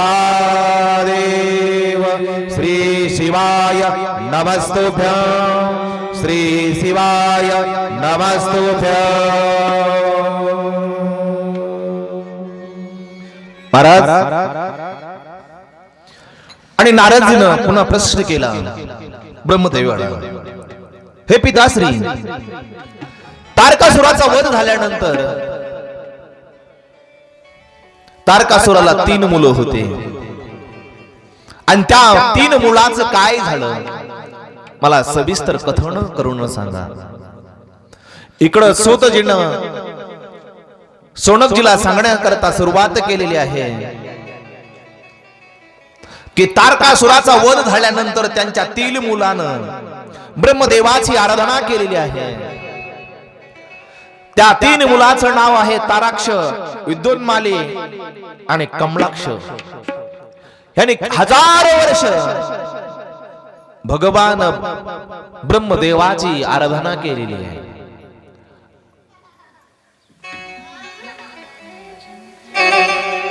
आणि आराधना केल्यानंतर भगवान ब्रह्मदेव त्यांच्यावरती प्रसन्न झालेले आहेत। मागा तुम्हाला काय मागायचंय तर या 3ही राक्षसानं महाराज ब्रह्मदेवाकडे असं काही मागितलं, देवा आम्हाला अमर व्हायचं वरदान द्या की या पृथ्वी तलावर आम्ही जन्माला आल्यानंतर आम्हाला मृत्यू नको। ब्रह्मदेवाने सांगितलं, बाबा या पृथ्वी तलावर आजपर्यंत एकही असा मानव नाही किंवा राक्षस नाही किंवा कुणी नाही, पशु नाही, पक्षी नाही, कुणी अमर नाहीये आणि अमर होताच येत नाही। इथं देवादिकाचे अवतार उरून नाही आले महाराज। येथे नाही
येरते पामर जीव किती। महाराज देव इथं राहिले नाही तर आपण जीव आहोत, म्हणून तुम्हाला असं वरदान मागता येणार नाही आणि अमरत्वाचं वरदान आम्हाला तुम्हाला देता येणार नाही असं ब्रह्मदेवानं त्या 3 मुलाला सांगितलं। पण एक सांगतो, जोपर्यंत तुम्ही भगवान भोले बाबा यांचं आराधना करताल, धर्म नीतीने वागताल, धर्म कधी सोडणार नाही आणि ज्या दिवशी तुम्ही अनितीने वागताल त्या दिवशी मात्र तुमचा निश्चय घात झाल्याशिवाय राहणार नाही। जोपर्यंत तुम्ही चांगलं कार्य करताल, सत्कार्य करताल, धर्म नीतीने वागताल त्या दिवशी तुम्हाला कसल्याही प्रकारचं कोणी मारू शकणार नाही आणि हरवू शकणार नाही असं वरदान दिलं. आणि पुन्हा त्यांनी मागितलं, देवा आम्हाला असे 3 नगर तयार करून द्या की त्या नगरामध्ये कोणीही आक्रमण करू शकणार नाही आणि ते नगर असे असावेत की सोने चांदीने भरलेले असावेत. मग विश्वकर्म्याला भगवान ब्रह्मदेवानं सांगितलं, म्हणले या 3ही मुलाला असे नगर तयार करून द्या. महाराज युद्धोन्मालीला लोखंडाचं नगर तयार करून दिलं, तारकाक्षाला सोन्याचं दिलं आणि कमलाक्षाला चांदीचं नगर तयार करून दिलं. असे हे 3ही या राक्षसाला तारकासुराच्या मुलाला राहण्यासाठी नगर तयार करून दिले. आणि रोज भगवान भोले बाबाची ते आराधना करू लागले आणि त्यांनी भक्तीचा प्रसार केला भगवान भोले बाबाचा, की सर्व घराघरामध्ये शिवालय उभा केले आणि सर्व स्त्रियाला, सर्व मुला बाळांना धर्मनीती शिकवू लागले. जो कोणी भगवान भोले बाबाचं भजन करणार नाही त्या गावातून त्यांना बाहेर हाकून द्यायचा, असा त्यांचा नेम चालला महाराज या 3 जणांचा. पहा, आपला धर्म सोडून द्या आणि दुसऱ्या धर्मामध्ये जरा डोकावून बघा. 5-5 वेळेस महाराज नमाज पडतात, ते आहेत ना आपली तवी भक्ती करतायत. त्यांचा धर्म त्यांचा प्यारा, आपला धर्म आपला प्यारा. पण आपला धर्म म्हणलं की आपला धर्म फार आता रसा तळाला जाऊ लागलेला आहे. फक्त धर्म कुणावर टिकलाय तर आमच्या महिला मंडळावर टिकलाय. महाराज त्यांच्या मस्जिद मध्ये जा, पाण्याची सुविधा असते. मस्जिद मध्ये जाताना हातपाय धुवून जातात, स्वच्छ जातात. आपल्या भगवान भोले बाबाच्या आजूबाजूला इथं किती ते राडा आहे पाठीमाग, किती त्या बावळा उगल्यात, किती ते पडक जमीन आहे. ते जर काढून घेतलं, भगवान भोले बाबा त्या मोकळ्या पटांगणामध्ये मोकळा श्वास घेतील. भगवान भोले बाबाचं अंगण जर सुंदर केलं ना माई, तर नक्की तुमचं सगळं परिसर सुंदर झाल्याशिवाय राहणार नाही. देवच पडकामध्ये राहत असेल तर आपल्याला पडकच ठेवावं लागेल. मग देव आधी पडकाच्या बाहेर काढा, देवाची ती जागा साफ करा. काल 2-3 जणांनी माझ्या कानावरती गोष्ट घातली कथेमधून सांगा म्हणून, पण मला सांगू कुठला महिला मंडळ सांगून काय फायदा आहे. तुम्ही कुंकड बलिष्ठ हिंडतात, इथं पुरुष लागतात, कारण त्यांच्या हातामध्ये हे स्वच्छ करायचं. महिला मंडळ काय करू शकतात, झाडून काढू शकतात त्या फक्त. बरोबर आहे का? झाडून काढू शकतात, सडा रांगोळी काढू शकतात, काडी कचरा तिथला उचलू शकतात. पण एवढं मोठं साफ करणं हे सगळं गावाचं मिळून करणं. म्हणून त्याच्या भोवताली जे काय राडा आहे, मंदिराला फेरे घालता यावा, तिथं कार्यक्रम करता यावा, तिथं तर काय कोणाची जागा दिसत नाही. असतील तर बाहेर गेलेत वाटतं लोक राहायला. पटांगण झाल्यानंतर चांगलं वाटन, आनंद होईल आणि तो परिसर स्वच्छ होईल. चला, आणि या 3 जणांना वरदान दिलं, हर घरामध्ये भक्तिमय वातावरण तयार केलं. सगळं नीतीने वागू लागले. हे राक्षस आहेत महाराज, आपण मानव आहेत, आपण भक्ती करतोय. आपल्या घरामध्ये रोज सकाळी भक्तीचा संगम असला तर ज्ञान आहे. ज्ञान आणि भक्तीचा ज्या घरामध्ये संगम आहे ना, मी सांगितलं त्या घरची पोरं, त्या घरची मुलं आय कॅन डू, मी करू शकतो. म्हणजे चांगला उद्योग करतायत, चांगला धंदा करतायत, चांगल्या प्रकारची नोकरी करतायत आणि चांगल्या प्रकारचं आचरण करतायत. ज्या घरामध्ये ज्ञान आहे, ज्या घरामध्ये भक्ती आहे, त्या घरामध्ये. मग त्या सर्व परिसरामध्ये, त्या 3 नगरामध्ये कुणी धर्म भ्रष्ट नाहीये, कुणी नीती भ्रष्ट नाहीये. सगळं आचरण चांगलं चाललंय. मग देवतावर ह्याने आक्रमण केलं. इंद्रपुरीवर देवताचा जेवढा भाग होता तेवढा ह्याने हिरवून घेतला. पण भजन मात्र महादेव सोडलं नाही, धर्म मात्र सोडला नाही. मग देवता त्रस्त झाली आणि भगवान विष्णूकडे आलेले आहेत.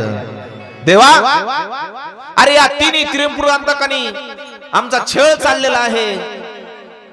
ते म्हणले बाबा त्यांना अमरत्वाचं वरदान आहे, जोपर्यंत त्यांचा धर्म भ्रष्ट होत नाही, नीती भ्रष्ट होत नाही, तोपर्यंत त्यांचा केसालाही कोणी धक्का लावू शकत नाही, त्यांच्या नगरामध्ये कोणी आक्रमणही करू शकत नाही, असं भगवान विष्णूंनी सांगितलं. भगवान भोले बाबाकडे गेले. भगवान भोले बाबांनी सांगितलं ते त्यांना मीही वध करू शकत नाही. ते म्हणले तुम्ही आता काय करा, एक मुखानं गर्जना करा, विष्णूलाच जा, ते मायावी आहे, मायावी रूप धरतो काही म्हणे. आणि मग भगवान भोले बाबानं सगळ्या देवतानं विठेवरच्या मालकाला सांगितलं, हो मायाचे चालक जे माया चालवतात तुम्ही करा म्हणले हे एवढं. आणि माया केली आणि या तिन्ही नगरामध्ये भगवान भोले बाबानं मोहिनीचं रूप धारण केलं. आणि मोहिनीचं रूप धारण करून ते सगळे राक्षस नीतिभ्रष्ट झाले महाराज. आणि नीतिभ्रष्ट झाल्याबरोबर भगवान भोले बाबानं त्या तिघाचाही वध करून टाकला. पण त्यांच्या मधला जो होता तो विद्युन्वाली, तो मात्र असा भक्ती करायचा, तो त्याच्यामध्ये अडकला नाही. आणि तो विद्युन्वाली त्यांनी अशी भक्ती केली त्या युद्धाच्या काळामध्ये बी भगवान भोले बाबाची, तो वाचला त्या युद्धामध्ये. आणि भगवान भोले बाबाला तो शरण गेला, म्हणला महाराज करा क्षमा अपराध महाराज तुम्ही सिद्ध.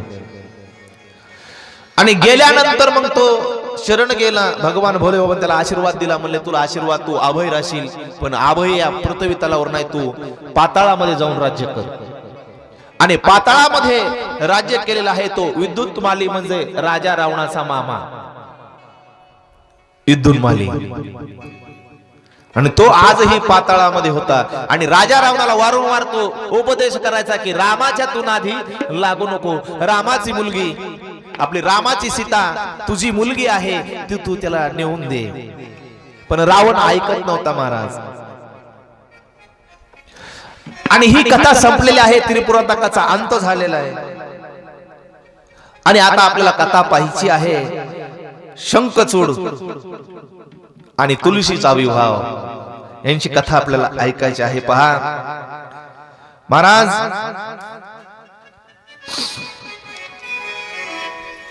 कश्यपाची पत्नी आहे धनु, धनु नावाची, कारण 13 पत्नी आहेत कश्यप ऋषीला. त्याच्यापैकी एक पत्नी धनु म्हणजे दानवाची आई. आणि त्या धनुचा विवाह विप्रचिती संग झालेला आहे. आणि विप्रचितीला एक मुलगा झालेला आहे, त्या मुलाचं नाव आहे दंभ. 1000 वर्ष त्या दंभानं आपल्या पोटी एखादा मुलगा चांगला जन्माला यावा म्हणून आराधना केलेली आहे.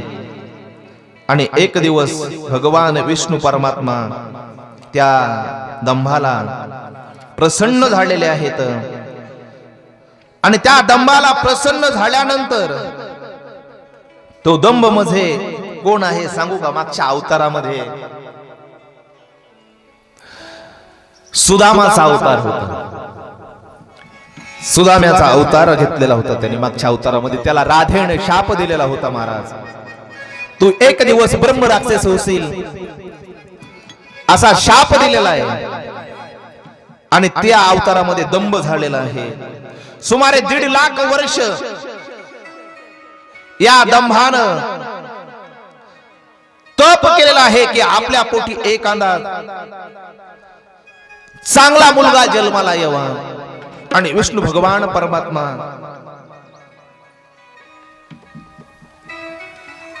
प्रसन्न झालेले आहेत. आणि प्रसन्न झाल्यानंतर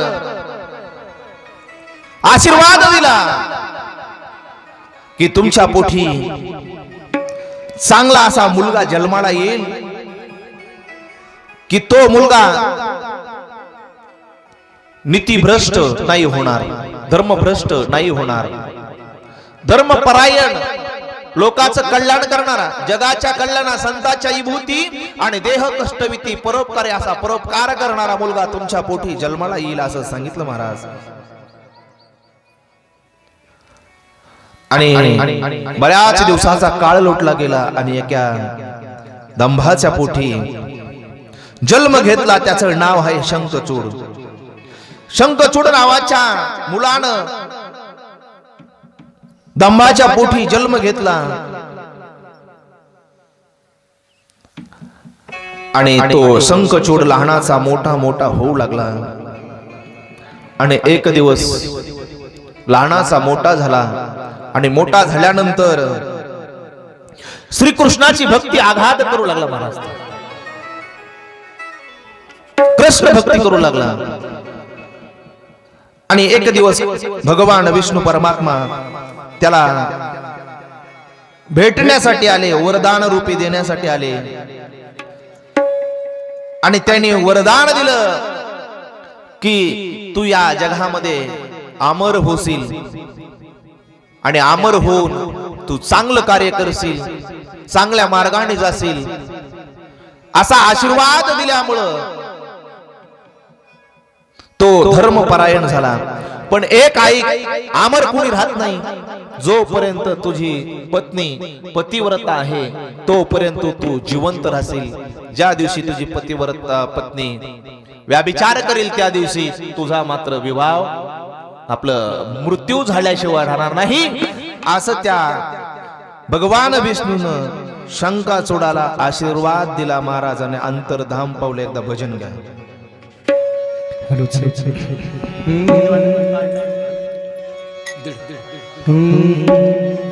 लक्ष्मी शरधर सीतापती रघुवीर राधा गोविंद. लक्ष्मी शरधर सीतापती रघुवीर राधा गोविंद. हा राधा गोविंद रघुमाई पांडुरंग. राधा गोविंद रघुमाई पांडुरंग. राधा गोविंद रघुमाई पांडुरंग. राधा गोविंद रघुमाई पांडुरंग.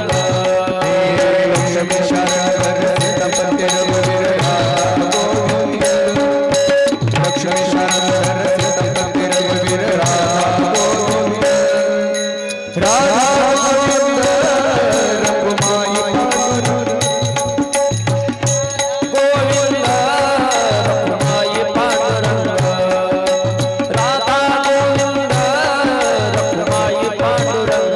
हे लक्ष्मी शरधर सीतापती रघुवीर राधा गोविंद. राधा गोविंद रघुमाई पांडुरंग. राधा गोविंद रघुमाई पांडुरंग. हे लक्ष्मी शरधर सीतापती रघुवीर राधा गोविंद. राधा गोविंद रघुमाई पांडुरंग. राधा गोविंद रघुमाई पांडुरंग. लक्ष्मी शरधर सीतापती रघुवीर राधा गोविंद. राधा गोविंद रघुमाई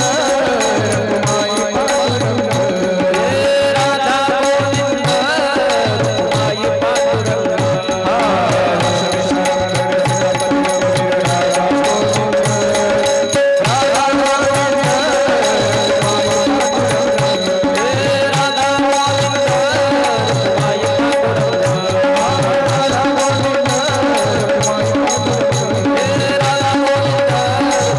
राधा गोविंद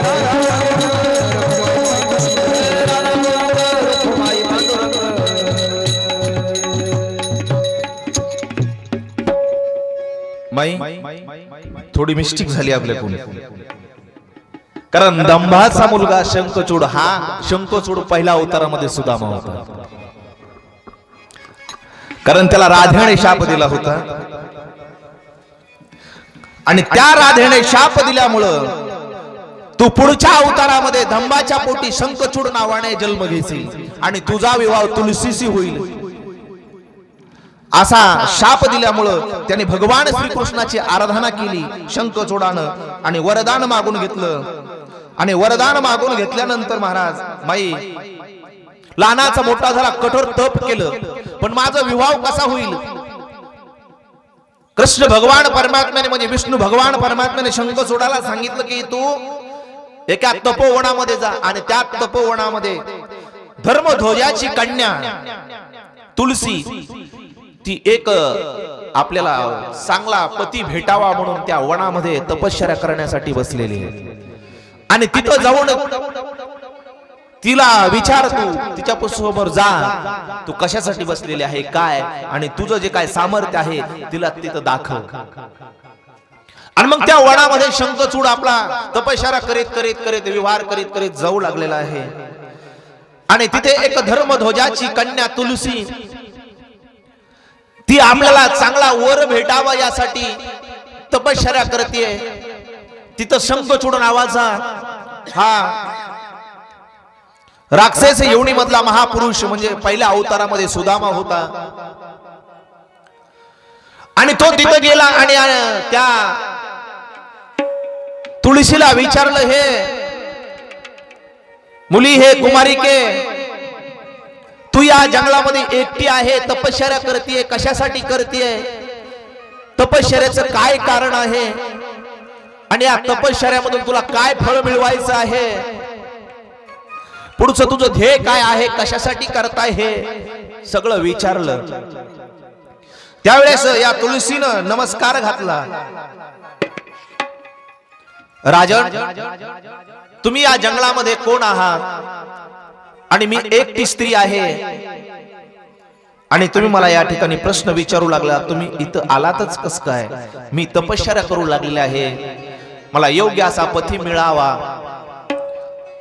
की तो धर्मनीतीने असावा, हुशार असावा, युद्ध कौशल्यामध्ये संपन्न असावा, धर्मनीतीमध्ये धर्म कार्यामध्ये परांगत असावा, आणि तो अजय असावा, आणि कुणालाही न जिंकणारा असावा, असा पती मला भेटावा म्हणून मी तप करते. त्यावेळेस त्याने आपला परिचय दिला, मी शंखचूड नावाचा दैत्य आहे, दानवराज आहे, मी 1000 वर्ष तपश्चर्या केलेली आहे, मला भगवान विष्णूने अजय वर दिलेला आहे, आणि मी पहिल्या अवतारामध्ये सुदामा नावाचा ब्राह्मण होतो, आणि मला राधेनं शाप दिलेला आहे, त्या शापामुळे या अवतारामध्ये मी शंखचूड नावाने दैत्यराज जन्माला आलो आहे, दंबाच्या पोटी माझा जन्म झालेला आहे, अशी सर्व हकीकत सांगितली. आणि त्या तुलसीने सांगितलं, मलाही त्या देवानं इथं तुमच्यासाठीच बसवलेलं आहे. मग त्या दोघाचा गंधर्व विवाह झाला माई. आणि गंधर्व विवाह झाल्यानंतर सुखाने राज्य करू लागले, आनंदामध्ये राहू लागले. आणि मग या शंखाचूडानं बऱ्याच दिवस नगरीचं राज्य केलं आपल्या. पण राज्य करीत असताना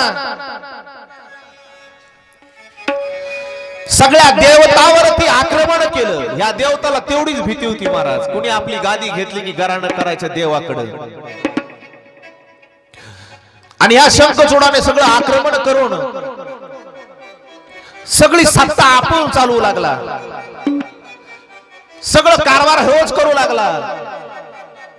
मग एक दिवस सगळे देव त्रस्त झाले, पृथ्वी त्रस्त झाली, की देवा आम्हाला आमचा देवदेव करता येत नाहीये, शंखचूड नावाचा दैत्य माझीच पूजा करू म्हणू लागलेला आहे, मग आम्ही करावं काय. भगवान भोले बाबाकडे सगळे गेलेले आहेत. 1000 वर्ष भगवान भोले बाबाचं यांचं युद्ध सुरू झालं महाराज, शंखचूडाचं त्यांचं. पण मृत्यू पावत नाही शंखचूड, कारण त्याच्या पत्नीला वरदान होतं. आणि भगवान विष्णूने त्याला कवच दिलेलं होतं, की ते कवच कसल्याही काळामध्ये भंग पावणार नाही, आणि कसलेही अस्त्र शस्त्र त्या कवचावरती चालणार नाहीत. आणि घनभर असं 12 वर्ष झालं युद्ध चालू भगवान भोले बाबाचं शंखचूडाचं. शंखचूड मरत नाहीये, कारण त्याची पत्नी पतिव्रता आहे, आणि त्याच्या छातीवरती कवच आहे भगवान विष्णूने दिलेलं. भगवान भोले बाबाने हातामध्ये त्रिशूळ घेतला, आणि सगळ्या देवतांना भगवान भोले बाबाची प्रार्थना केली, देवा आमचा ऐका, त्रिशूळ सोडू नका, त्रिशूळ तुमचा व्यर्थ जाईल, आणि त्रिशूळ जर व्यर्थ झाला तर नंतर पुन्हा तो त्रिशूळ कुणाच्याच कामाला येणार नाही. तुम्ही एक काम करा, तुमचा मित्र भगवान विष्णू परमात्मा आहे आणि त्यांना सांगा की एक माया करा आणि माया करून त्या शंखचूडाचं कवच काढून घ्या. माया करण्यामध्ये भगवान विष्णू परमात्मा भारी आहे. देवाला आज्ञा केली जा म्हणले त्याचं कवच काढून घ्या. पण देव म्हणले माझा मित्र होता राव तो. मागच्या अवतारामध्ये सुदामा माझा मित्र आहे आणि माझ्या मित्राला मी कसं काय हे करू. परंतु आता पुढच्या अवतारामध्ये त्याचा उद्धार करायचा आहे. कलियुगामध्ये चांगल्या रूपाला जन्माला येणार आहे म्हणून राक्षस कुळामधून काढून वारकरी संप्रदायामध्ये जन्माला घालायचा आहे असं त्याचं ब्रीद आहे महाराज. आणि भगवान विष्णू परमात्मा गेले माई आणि गेल्याबरोबर एका ब्राह्मणाचं रूप धारण केलं. कारण असे काही काही माणसं दान करतात की आलेल्या अतिथीला कधी विणमुख पाठवत नाही. असं आपल्या जीवनामध्ये आपण जगलं पाहिजे. माई एक तुम्हाला मोलाचा संदेश देईल. आपल्या घरी जर कोणी भन भिकारी आले मागण्याकरता गोरगरीब सकाळच्या पाऱ्या पहिल्या पारी तर कधीच विणमुख जाऊ देऊ नका. कारण अतिथी विणमुख गेला की आपल्या माथ्यावर पाप बसते माई. आणि देत असताना जे आपण खातो ना, आपण दळण करून घेऊन जातो ना, त्याच्यामधलं द्या. उलसक द्या, लय मोठं देऊ नका, पण त्याच्यामधलं चांगलं द्या. काही काही माणसं काय करतात, दळण केलेलं कोंड असते, कोंड ते देऊन टाकतात. आणि तो मग याच भिकारी आपल्याला चांगला शाप देतो, तुझं कधीच चांगलं होणार नाही, कधी तुला गोंडच होईल. पण चांगलं द्यायचं, कधी देताना उलसक द्यायचं, पण चांगलं द्यायचं की चांगला आशीर्वाद आपल्याला घ्यायचा आहे. ते पुण्य आपल्या 7 जन्मापर्यंत पुरत आहे. म्हणून तुम्हाला सांगितलं आपल्या कथेला आणायचं नाही, तिकडच द्या, त्यांना चांगलं द्या, एवढं मात्र लक्षात ठेवा. सर्वभूती द्यावे अन्न, सर्वभूती द्यावे अन्न, सर्वभूती द्यावे अन्न, सर्वभूती द्यावे अन्न, ओ सर्वभूती द्यावे अन्न, सर्वभूती द्यावे अन्न,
अन्न द्या आणि जीवनामध्ये याचकाला दान द्या. आणि ब्राह्मणाचं रूप धारण करून गेल्याबरोबर पहिल्या पारी गेल्यावर, कारण हा शंखचूड कधी कोणाला वापस लावून देत नव्हता, आणि त्या ब्राह्मणानं, विष्णू ब्राह्मणानं सांगितलं, महाराज तुमच्या छातीवरती कवच जे आहे ते मला दान द्या. कसल्याही प्रकारची अभिलाषा नाही केली, आपल्या छातीवरचं कवच काढलं आणि त्या ब्राह्मणाला दान दिलं. म्हणजे तो ब्राह्मण म्हणजे मायावी विष्णू होता. आणि इकडे युद्ध चालू होतं. दुसरा दिवस उगला, युद्धाला गेला. इकडं भगवान विष्णूनं शंखचूडाचं रूप धारण केलं आणि तुळशीचं जे काय पावित्र्य होतं ते भंग झालं महाराज. तेवढ्यामध्ये भगवान भोले बाबाला फोन केला. भगवान विष्णूनं काम झालेलं आहे, तिरुसूळ काढा. आणि तिरुसूळ काढलेला आहे आणि धडाल दिशीन शंखाचूडाचा वध झालेला आहे महाराज. आणि फुलाचा वर्षाव केला भगवान भोले बाबावरती. हर हर अशा या ठिकाणी तुळशीचा विवाह झाला. म्हणून आपण तुळशीचा विवाह केव्हा करतो माहिती ना? कधी? दिवाळी झाल्यानंतर. किती दिवसांनी? 15 दिवसांनी. आणि तुळशीचा विवाह झाला की आपण पुढचे 6 महिने लग्न करण्यासाठी मोकळे झालो. पण आता केव्हा तारीख निघती? आखाडात निघती आपली तारीख. तारखेला काही महत्वच नाही राहिलं, आहे का नाही महाराज? असे राक्षसांचा जन्म झाला, मृत्यू झाला. त्यानंतर 2 राक्षसांचा जन्म झाला. त्या 2 राक्षसांचं नाव आहे हिरण्यकश्यपू आणि हिरण्यक्ष. आणि हिरण्यक्ष सगळ्यात मोठा, हिरण्यकश्यपूचा भाऊ. त्याने तर एकदा काय केलं, ही पृथ्वी महाराज गुंडाळली आणि बगलामध्ये घेतली आणि रसा तळाला निघून गेला. म्हणून वराह अवतार धारण केला माझ्या भगवान विष्णूनं. आणि ही पृथ्वी उकरली म्हणजे डुकराचा अवतार. आणि पृथ्वी उकरून ही पृथ्वी पुन्हा या जंगमावर आणली म्हणजे पुन्हा स्थापित केली. कुणाचा वध केला? हिरण्यक्षाचा वध केला महाराज, वराह अवतार धारण करून. पण हा हिरण्यकश्यपू महापराक्रमी होता, धर्मपरायण होता. आणि या हिरण्यकश्यपूने अनेक वर्ष भगवान शंकराची आराधना केलेली आहे. एक पायावरती उभा राहून ब्रह्मदेवाची आराधना केली. 60,000 वर्ष एका पायावरती निर्हार राहून ओम ब्रह्माय यजामहे ओम ब्रह्माय स्वाहा ओम ब्रह्मदेवाय नमः ओम ब्रह्मदेवाय नमः ओम ब्रह्मदेवाय नमः. असं घनघोर तप केलेलं आहे. आणि तप केल्यामुळं हिरण्यकश्यपूच्या समोर भगवान ब्रह्मदेव अवतरित झाले आणि वरदान मागितलं. माग, तुला काय मागायचंय तर. आणि ब्रह्मदेवाला मागितलं हिरण्यकश्यपूने, महाराज देवा द्यायचंच आहे तर मला अमर व्हायचं वरदान द्या. हे राक्षस अमरच व्हायचं वरदान मागतात महाराज. ब्रह्मदेवानं सांगितलं बाबा अमर व्हायचं वरदान देता येत नाही, पण एवढं सांग. मग म्हणले माग, तुला काय मागायचं ते. मला अग्नीने मृत्यू नग, मला पाण्याने मृत्यू नग, ना आकाशात नग, ना स्त्रीने नग, ना पुरुषाने नग, ना शस्त्राने नग, ना अस्त्राने नग. पाण्यात बुडून मरणार नाही, इथं मरणार नाही, तिथं मरणार नाही, आबाळाखाली मरणार नाही, पृथ्वीवर मरणार नाही. असं वरदान ब्रह्मदेवाला मागितलं. आणि ब्रह्मदेव तथास्तु म्हणले आणि निघून गेले. आणि हा हिरण्यकश्यपू देवावरती अत्याचार करू लागला. इंद्रपुरी त्याने घेतलेले आहे.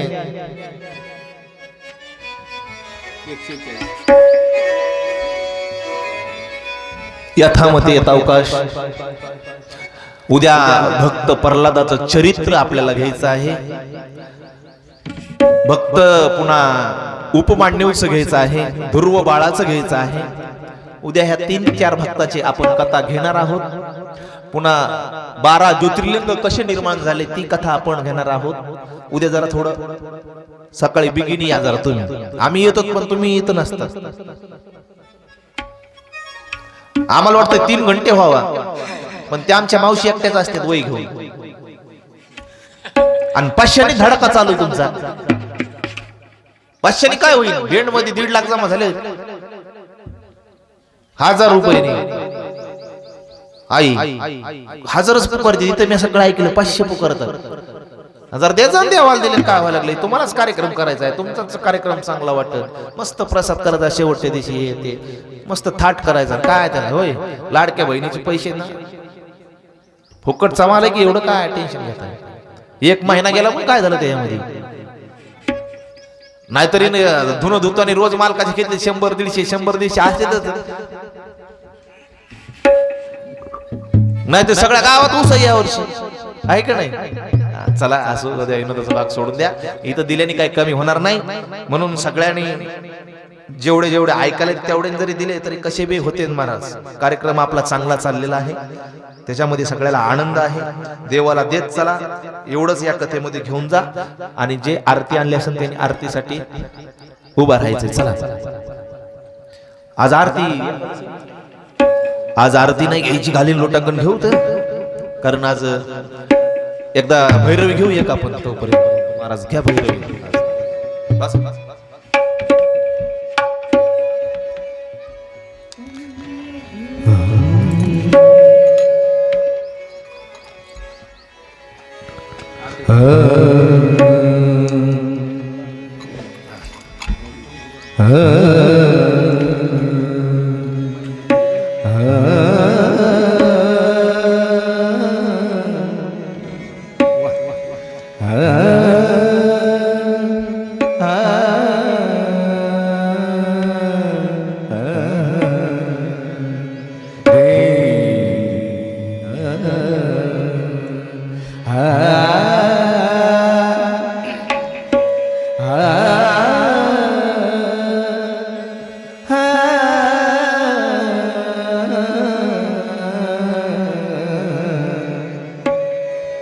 लागला रंग भजनाचा, लागला रंग भजनाचा, डोलला देव आमोचा.